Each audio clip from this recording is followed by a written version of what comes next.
I have to have doubts because I had all this cynicism in the world around me and people questioning, and I listened to that, and I had to wrestle with, well, what do I believe for me? So what was your first impression of the resurrection?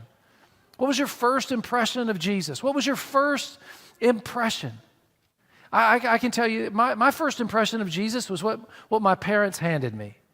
And I have to be honest with you, I just accepted it, but then later in life, I hit life, or life hit me, one way or the other.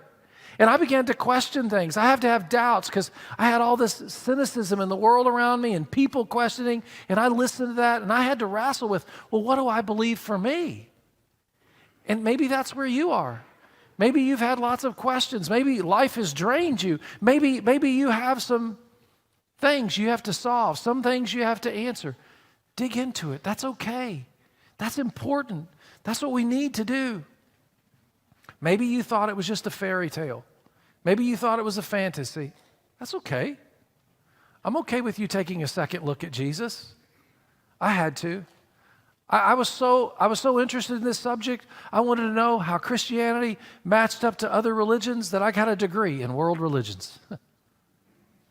I studied Greek and Hebrew so I could understand the languages because I had to solve those questions inside of me.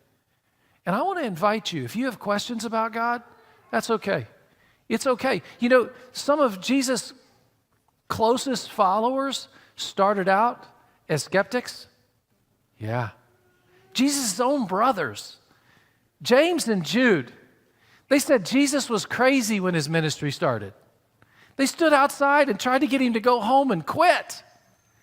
You may run into people like that. You may run into some people in your life, they're so cynical about God and the things of God, they're going to try to get you to quit in following Jesus. Just keep going with him. Just keep going. It's the best choice you'll ever make. Bring you more peace, bring you more hope, bring you more life. Good stuff. You know, I think about that. I want to invite you to begin to say, okay, I need to know more about God this year. What if you read through the Bible this year? Have you ever done it? Have you ever read the Bible cover to cover? Have you ever read just the Gospels, the four accounts of Jesus' life? You know, you live in a remarkable age.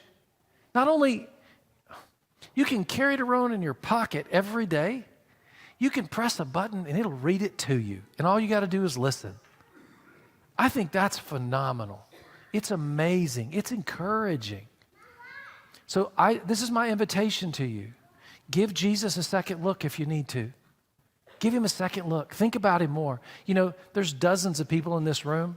They gave Jesus a second chance in their life, a third chance maybe, fourth chance. I want you to really lean into further investigation. This week I read a story about the Holy Sepulchre in Jerusalem. I don't know if you know it, that there's this church of the Holy Sepulchre in Jerusalem. It's this ancient church that reminds us of where Jesus was crucified and he was buried and he rose again.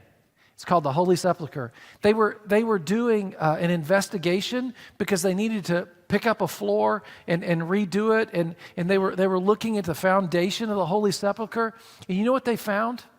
They found earth from the time of Christ. And what they found in that earth was ancient pollen and dirt from an old garden. And it says in the Gospels that where Jesus was crucified, near there was a garden. And it's where some tombs were.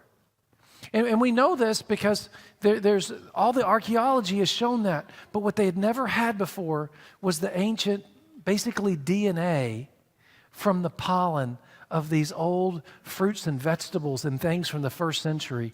And it's like, wow, this really does date. At least there was a garden in this area. And the scripture got that right.